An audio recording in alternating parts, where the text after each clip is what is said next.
Nos encontramos hoy en los medios de comunicaciones La Libertad, quienes saluda a la directora Luz Marina Esper. Tenemos la grata presencia del doctor Roy Barrera, quien va para la consulta.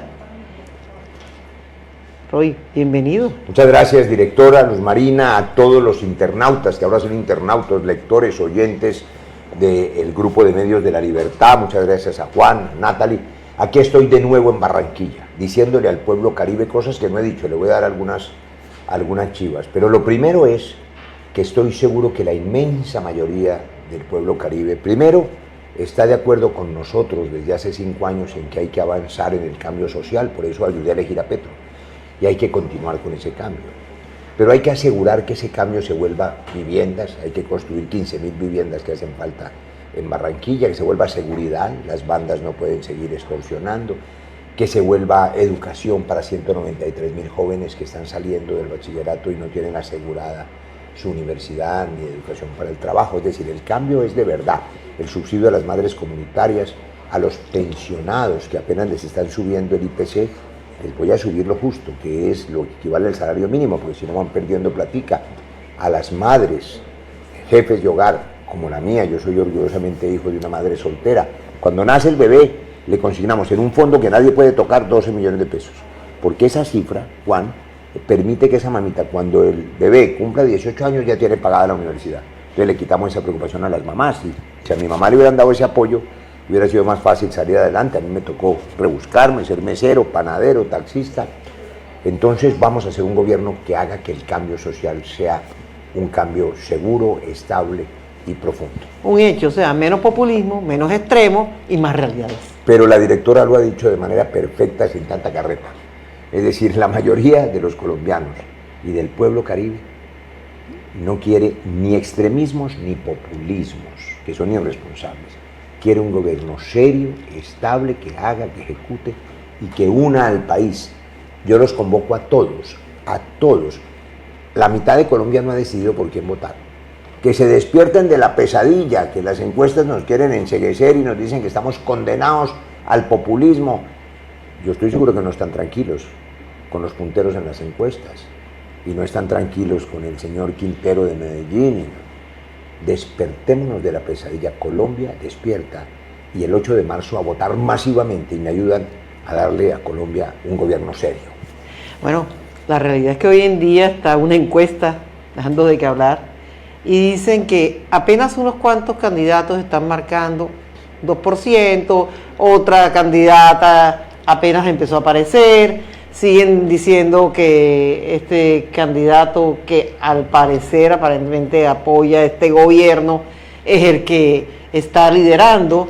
Pues el otro, que es de la extrema oposición, ultra extrema posición. Extrema derecha. Exacto, sí, también va ahí casi que a la par, pero mucho más bajo. Vamos a derrotar esa extrema derecha. Progresismo, directora, somos todos. El liberalismo popular, este pueblo caribe es liberal. Yo recorrí Colombia con el presidente Petro en su campaña, con las banderas liberales.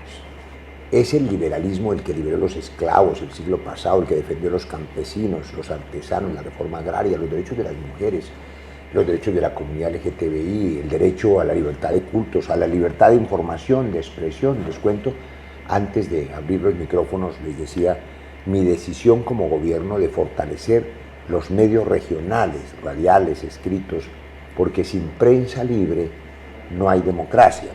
Y están en una competencia feroz con las redes sociales.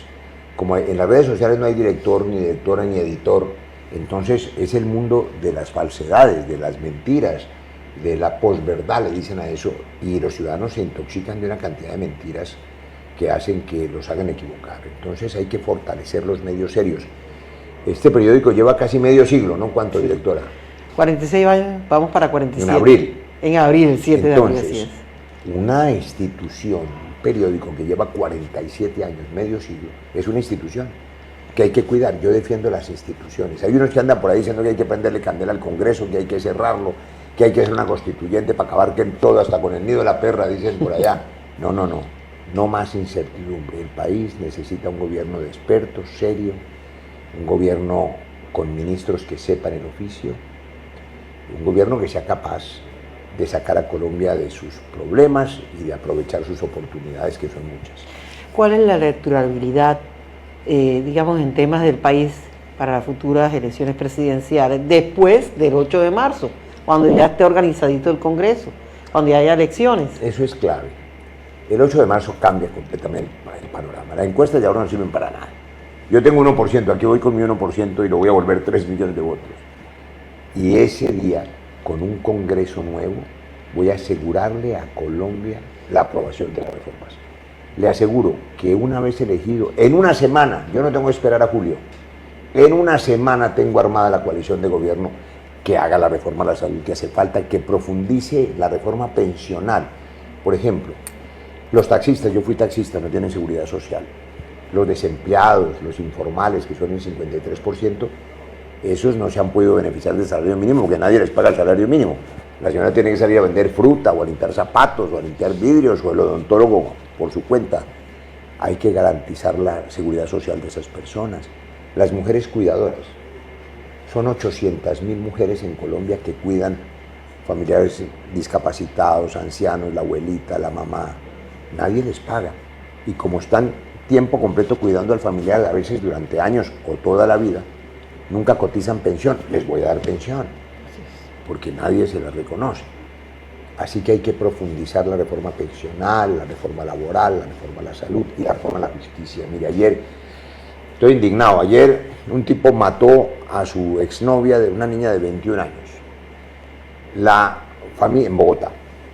Los vecinos avisaron y lo capturaron. Y el juez de garantía lo soltó que porque no era peligroso.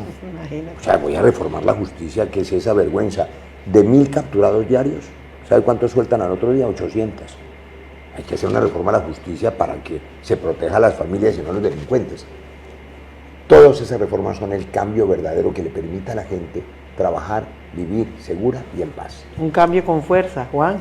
Bueno, ahora que tocamos Con la fuerza, la libertad es la fuerza también, ¿no? También, de la verdad. Ahora que tocamos ese tema de la salud, actualmente el panorama que atraviesa la salud en el país no es muy bueno. Recientemente, no sé si conoció el caso de una señora que falleció. Claro, la señora Cecilia se murió en las cámaras. Y Kevin, el niño que se murió porque no le dieron su componente de la hemofilia. Eso no tiene disculpa. Eso no tiene disculpa. Los gobiernos existen para que te protejan la vida. Eso es que no te maten y que no te dejen morir porque el sistema de salud no funciona. No se le devuelve la vida a Kevin ni a Cecilia echándole la culpa unos a otros. Yo le he pedido al ministro de Salud que resuelva el tema del déficit de salud ya y garantice las citas, las cirugías, la diálisis, porque yo el 7 de agosto voy a arreglar el sistema, porque lo sé, pero falta mucho para el 7 de agosto y no puede seguir muriendo personas. Pero los servicios de urgencias están abarrotados, porque como la gente nadie le responde, se van todos a urgencias y entonces se colapsan los sistemas de urgencias. Esta es una emergencia, no solo económica, sino vital. Y a eso el gobierno es que le tiene que meter recursos prioritariamente. Pero se ha vuelto un gobierno de excusas y no de soluciones. Yo creo que no se puede vivir solamente de la buena intención. Yo no tengo dudas de que el presidente Petro tiene buenas intenciones, pero hay ministros que no hacen la tarea o que la hacen mal o que no sirven o no le hacen caso, lo que sea. Pero el capitán del barco tiene que garantizar que la tripulación funcione. Y si algo tiene que resolverse ya es salud y seguridad. Las bandas de Barranquilla, o las de Medellín, o las de Buenaventura no pueden seguir decidiendo quién vive y quién muere. El Estado tiene que proteger la vida. Voy a poner en Barranquilla guardianes aéreos, que son drones inteligentes, porque vamos a cuidar los barrios desde el aire con identificación facial, inteligencia artificial conectada con el motorizado y con centros cerebros de cómputo para garantizar que capturen al delincuente en tiempo real, que puedan capturar al sospechoso, al reincidente, y proteger a la gente en su barrio, en su calle, en la ciudad. Esa es una nueva fuerza aérea policial. Yo no hubiera comprado los aviones Gripen esos, porque eso no me sirve para cuidar a la gente en Barranquilla del atraco, de la extorsión. Me sirven los drones inteligentes desde el aire y me sirven los centros de cómputo. Y algo más, directora, hoy hay 800 comandos especiales, se llaman, que son los que son capaces de infiltrarse e ir detrás con inteligencia de los grandes capos del narcotráfico. Voy a aumentar a 4.000 los comandos especiales porque voy por ellos. O se someten a la justicia o vamos por ellos. Con fuerza, como dicen. Roy, el MOE afirma, que hoy salió el diario La Libertad, que declaran a Barranquilla en riesgo extremo de violencia a días de elecciones. Y estabas hablando ahorita de la seguridad. ¿Cómo va a ser posible que hayamos llegado hasta estos extremos? Yo creo que hubo un gran error y lo digo con franqueza. Yo ayudé a elegir al presidente Petro y lo sigo defendiendo y lo voy a proteger. Porque hay un salvaje en la extrema derecha que lo quiere dizque meter preso y extraditar. No. Petro ha hecho cosas importantes por el pueblo colombiano y merece ser protegido. Pero lo que hicieron muy mal fue esos procesos con las bandas, porque eso no funcionó y hoy siguen haciendo lo que les da la gana. No pueden pretender influir en las elecciones. En muchos lugares del territorio están obligando a la gente a votar por el candidato que ellos creen que les va a mantener la impunidad total. Y eso no puede ser. Por eso invito masivamente a los ciudadanos, a los lectores, a los oyentes de La Libertad, a los que no viven del narcotráfico, que son la inmensa mayoría, a que vayan a las urnas a garantizar un gobierno limpio y serio, que no sean los criminales los que extorsionan, los que definen quién va a gobernar a Colombia. Doctor, pero entonces, ¿creería usted que se le salió de las manos al gobierno la seguridad electoral, garantizar un ambiente seguro en elecciones? No, en general la seguridad del país se ha deteriorado por cuenta de la maldición del narcotráfico y del exceso de ingenuidad, en mi opinión, que hizo que el gobierno de buena fe les ofreciera unos procesos de paz que fracasaron y ellos crecieron y abusaron. Vamos a corregir eso y vamos a garantizar que la fuerza legítima del Estado le devuelva la seguridad a los ciudadanos. Y claro, eso significa, entre otras cosas, hacer aprobar una ley de sometimiento a la justicia, que tampoco se aprobó. Yo no necesito una constituyente para hacer las reformas, porque yo sé manejar el Congreso como lo hice el primer año del gobierno Petro. En ese primer año, todas las reformas se aprobaron porque yo uní al Congreso como voy a unir el país. Claro, hay una incertidumbre a veces con los planes de desarrollo. La gente dice, bueno, 4 años no es suficiente para un alcalde, un gobernador, para poder verdaderamente hacer las gestiones. Y peor aún cuando de pronto no hay continuidad. ¿Cómo se puede manejar esto? Gracias, directora, por esa pregunta. La Constitución del 91 cometió un error al desarticular, separar el plan de desarrollo del presidente de los alcaldes y los gobernadores. Yo le notifiqué al país que voy a unificar los periodos de presidente, alcaldes y gobernadores para tener un solo plan de desarrollo. No puede ser que cuando se elige un alcalde en Barranquilla, el presidente ya lleva 2 años con un plan de desarrollo que no tiene nada que ver con el plan del alcalde. Y al revés, gana un alcalde o un gobernador y su plan de desarrollo ya encontró un presidente que no ha incluido sus prioridades. Vamos a hacer un solo plan nacional para sacar a Colombia desde las regiones adelante. Para hacer eso, en un artículo transitorio que voy a hacer aprobar en los primeros meses de mi gobierno, los actuales alcaldes y gobernadores de todos los municipios podrán acompañarme hasta el año 2030 a gobernar conmigo 4 años, pero para eso tienen que ir a las urnas, es decir, les voy a autorizar reelegirse por una única vez por 2 años, para poder empatar los periodos. Y los concejales y diputados les acompañarán en su tarea porque ellos no tienen voto programático, pero los alcaldes y gobernadores podrán ir a las urnas. Si el alcalde es muy malo, pues la oposición lo derrota. Si es bueno, tendrá la oportunidad de gobernar conmigo 4 años hasta el año 2030. Doctor, pero económicamente es viable, lo digo no por mal, sino porque pues en varios municipios se presentaron elecciones atípicas y la registraduría no tenía dinero. Precisamente por eso es que voy a hacer esa reforma, esa es otra razón. No solo para unificar gobiernos, sino para ahorrarnos, Juan, 500.000 millones de pesos que vale la elección cada 2 años. Hacemos una sola elección, nos ahorramos esa plata y los alcaldes saben que pierden tiempo porque cada año, cada 6 meses hay una ley de garantías que los deja congelados, gobiernan 1 año, otra ley de garantías. No pueden gobernar los 4 años para los que lo eligieron. Voy a corregir ese error y voy a gobernar con los alcaldes del Atlántico y del Caribe y de Colombia hasta el 2030. Me están haciendo gestos aquí de la agenda. Sí, pero antes quiero hacerle una pregunta. ¿Se incrementó, según la OCDE, digamos, la corrupción en Colombia?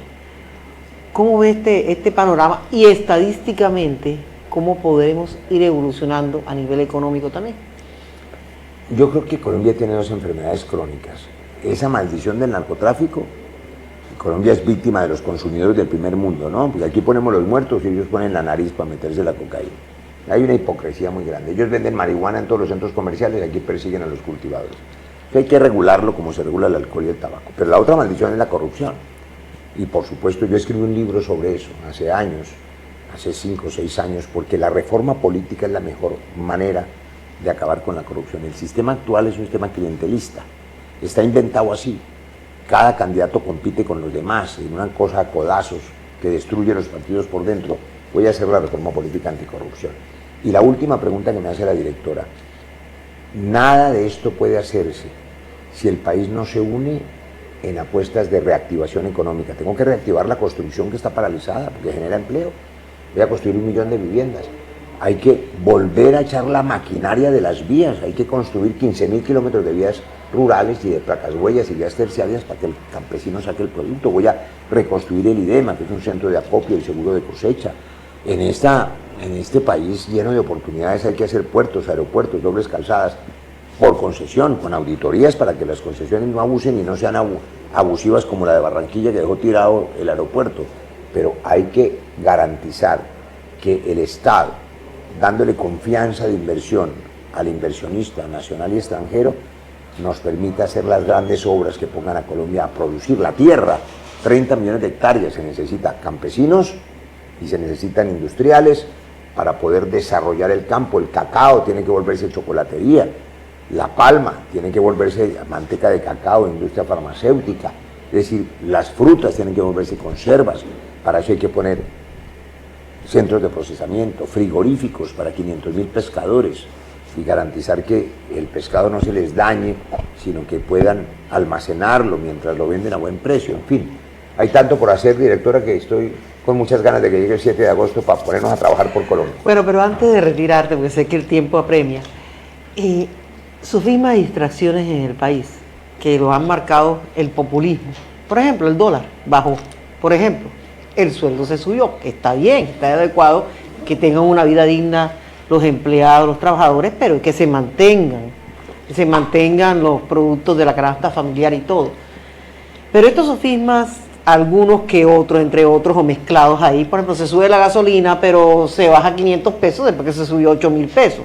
Y el dólar también, porque ha bajado. Entonces, varias cosas. El salario mínimo, bien, pero ¿quién paga el salario mínimo? Las MIPYMES. La ferretería, la panadería, el restaurante, el tendero. Entonces voy a bajar el impuesto a la renta diferencial para aliviarle la carga tributaria al tendero y que pueda pagar el salario mínimo. Y voy a desconectarlo de la tarifa de energía eléctrica garantizándole tiendas con energía solar, para que no tenga que la tercera parte de lo que gana pagarlo en recibos de energía eléctrica. Es decir, el gobierno por eso tiene que ser equilibrado. Un gobierno que haga los subsidios y que mejore las condiciones sociales, pero que garantice con qué pagarlas, porque si no después no hay con qué, y a punta deuda no se puede. Así que reactivación económica, sensibilidad social, seguridad, recuperar la salud, todo eso, directora, se puede hacer solamente con un gobierno unido, en un país de unidad. El oro es la nueva, desde que el dólar empezó a tener en el mundo bajones por el gobierno Trump y los aranceles, la gente se refugia en el oro. Colombia es el 5º país productor de oro del mundo, pero el 80% es ilegal. Voy a formalizar el oro para que haya riqueza que pueda financiar la deuda social. Esa es otra cosa que hay que hacer. Pero bueno, el dólar bajó porque por los aranceles, o bajó por qué. El dólar ha bajado por muchas razones, pero me temo que una de ellas es por el dinero oscuro del narcotráfico en las calles. Y por supuesto, eso no puede tranquilizar a nadie, porque el narcotráfico mata para enriquecerse. Y la gente tiene que saber que el candidato que reciba plata de la mafia es cómplice de sus crímenes. Muchísimas gracias. No sé si quieras aportarnos algo más para que la gente decida. Finalmente lo que quiero decirles es mire, el 8 de marzo vamos a mostrarlo. les voy a pedir que pidan este tarjetón de la consulta. Y en este tarjetón de la consulta yo estoy donde estoy desde el día que nací, abajo y en el centro, porque yo soy orgullosamente hijo de una madre soltera, nieto de un campesino, crecí en un barrio popular, aprendí a trabajar en el rebusque desde muy chiquito, gracias a Dios y a mi madre logré salir adelante, voy a ser presidente, pero los necesito pidiendo el tarjetón para poder ganar una elección y ser un presidente para todos y para todas. Todavía no hay fórmula vicepresidencial, ¿no? No, pero la otra semana voy a contarles quién, y creo que la fórmula vicepresidencial, pues yo le dije al presidente Petro que fuera mi fórmula, No ha dicho nada, puede serlo. Pero yo sí quiero como consejeros, ya que me preguntan, el gabinete, imagínense el gabinete, quiero a mi derecha al expresidente Santos con su experiencia en seguridad, paz, con su experiencia en relaciones internacionales, y a mi izquierda el presidente Petro, que tiene una auténtica preocupación por los más pobres y también es un hombre de liderazgo global. Yo creo que los expresidentes todavía tienen mucho que aportar para este gobierno equilibrado. A mí me gusta ese equilibrio, centro-izquierda, Santos, Petro, a mí me gusta, a Ahí otros vamos. no les gusta. Vamos con Porque fuerza. dicen que si el petrosantismo existe, no es que exista, sino que ellos tienen todavía mucho que aportar. Claro. Vamos con fuerza y la invitación es esa. Gracias, candidato. Espero les vaya muy bien. Directora, muchas gracias. Me voy Bendiciones. volando a cumplir la agenda. Juan, gracias. Directora, qué amable. Le voy a regalar, le voy a hacer-